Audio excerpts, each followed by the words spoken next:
قرآن پاک کی سورہ کہف میں حضرت موسیٰ علیہ السلام اور اللہ کے ایک بندے کا ذکر ہے، اور مفسرین کی اکثریت کے نزدیک اس بندے سے مراد حضرت خضر علیہ السلام ہے۔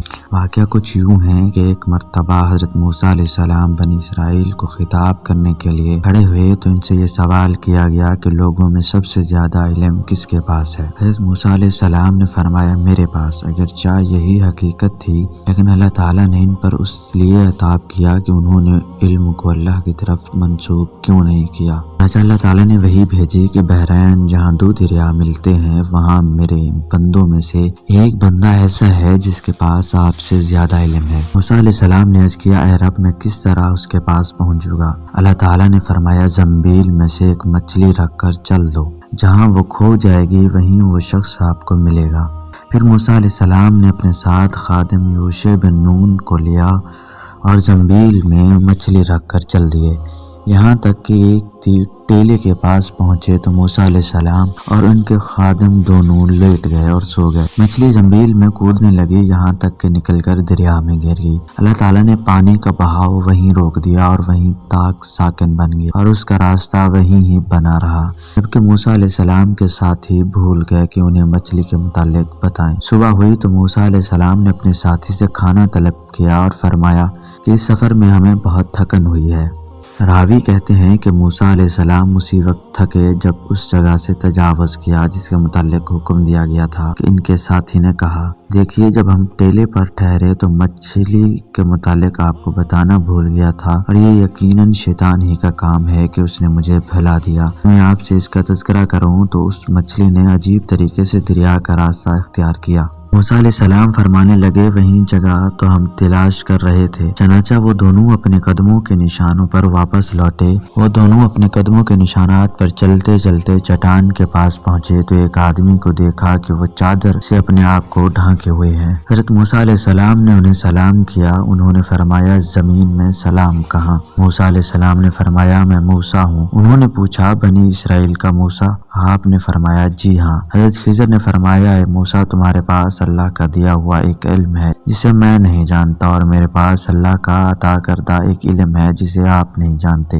حضرت موسیٰ علیہ السلام نے فرمایا میں اس شرط پر آپ کے پیچھے چلوں کہ آپ میری رہنمائی فرماتے ہوئے مجھے وہ بات سکھائیں جو اللہ تعالیٰ نے آپ کو سکھائی۔ حضرت خضر نے فرمایا آپ صبر نہیں کر سکیں گے، اور اس چیز پر کیسے صبر کر سکیں گے جس کے متعلق آپ کو خبر نہ ہو؟ حضرت موسیٰ علیہ السلام نے فرمایا ان قریب انشاءاللہ آپ مجھے صبر کرنے والا پائیں گے اور میں آپ کے حکم کی عدولی نہیں کروں گا۔ حضرت خضر علیہ السلام نے فرمایا اگر میری پیروی کرنا ہی چاہتے ہو تو جب تک کوئی بات میں خود نہ بیان کروں آپ مجھے نہیں پوچھیں گے۔ حضرت موسیٰ علیہ السلام نے فرمایا ٹھیک ہے۔ پھر حضرت موسیٰ علیہ السلام اور حضرت خضر دونوں ساحل پر چل پڑے کہ ایک کشتی ان کے پاس سے گزری، انہوں نے کہا کہ ہمیں بھی سوار کر لو۔ انہوں نے حضرت خضر علیہ السلام کو پہچان لیا اور بغیر کرائے کے دونوں کو بٹھا لیا۔ حضرت خضر علیہ السلام نے اس کشتی کا تختہ اکھاڑ دیا۔ حضرت موسیٰ علیہ السلام بول پڑے کہ آپ نے کشتی کو کیوں توڑ دیا تاکہ اس کشتی والے غرق ہو جائیں؟ آپ نے بڑا عجیب کام کر دیا۔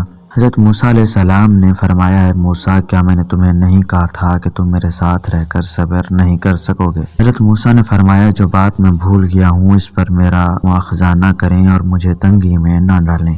پھر وہ چلے اور کشتی سے اتر کر ابھی ساحل پر چل رہے تھے کہ ایک بچہ جو بچوں کے ساتھ کھیل رہا تھا، حضرت خضر علیہ السلام نے اس کا سر پکڑا اور اسے ہاتھ سے جھٹکا دے کر قتل کر دیا۔ موسیٰ علیہ السلام کے آپ نے ایک بندے گناہ کو قتل کر آپ نے بڑی بیجا حرکت کی۔ وہ کہنے لگے میں نے آپ کو کہا تھا آپ میرے ساتھ صبر نہیں کر سکے۔ راوی کہتے ہیں کہ یہ بات پہلی بات سے زیادہ تجویز۔ موسیٰ علیہ السلام کہنے لگے کہ اگر اس کے بعد میں آپ سے کسی چیز کے بارے میں سوال کروں تو آپ مجھے ساتھ نہ رکھے گا۔ آپ میری طرف سے عذر کو پہنچ چکے۔ پھر وہ دونوں چلے یہاں تک کہ ایک بستی کے پاس سے گزرے اور ان سے کھانے کے لیے کچھ مانگا تو انہوں نے مہربانی کرنے سے انکار کر دیا۔ اتنے میں وہاں انہیں ایک دیوار ملی جو گرنے کے قریب تھی، تو حضرت خضر علیہ السلام نے اس دیوار کو سیدھا کھڑا کر دیا۔ حضرت موسیٰ علیہ السلام کہنے لگے کہ ہم ان لوگوں کے پاس آئے تو انہوں نے ہماری ضیافت تک نہیں کی اور ہمیں کھانا کھلانے سے انکار بھی کر دیا۔ اگر آپ چاہتے تو ان کے کام کی اجرت لے سکتے تھے۔ حضرت خضر علیہ السلام نے فرمایا میں بس اب یہ وقت ہماری اور آپ کی جدائی کا ہے، میں آپ کو ان چیزوں کی حقیقت بتا دیتا ہوں جن پر آپ صبر نہیں کر سکے۔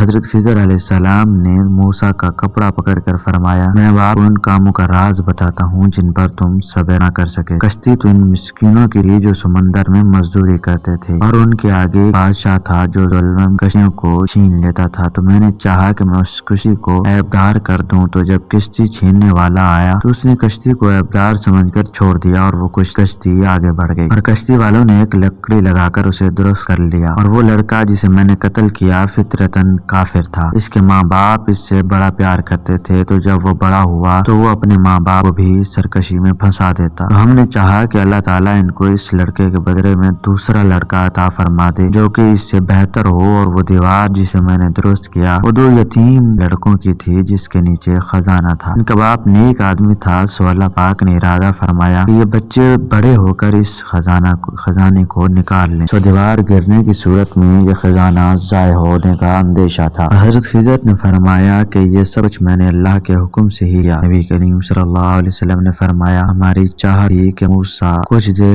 اور صبر کرتے تاکہ یہ عجیب و غریب خبریں سننے کو ملے۔ نبی کریم صلی اللہ علیہ وسلم نے فرمایا کہ حضرت موسیٰ نے پہلا سوال تو بھول کر کیا تھا، پھر ایک چڑیا آئی جس نے کشتی کے کنارے پر بیٹھ کر دریا میں چونچ ڈبوئی، پھر حضرت خضر نے موسیٰ علیہ السلام سے فرمایا میرے اور آپ کے علم نے اللہ کے علم میں سے اتنا بھی کم نہیں کیا جتنا اس چڑیا نے دریا سے پانی کا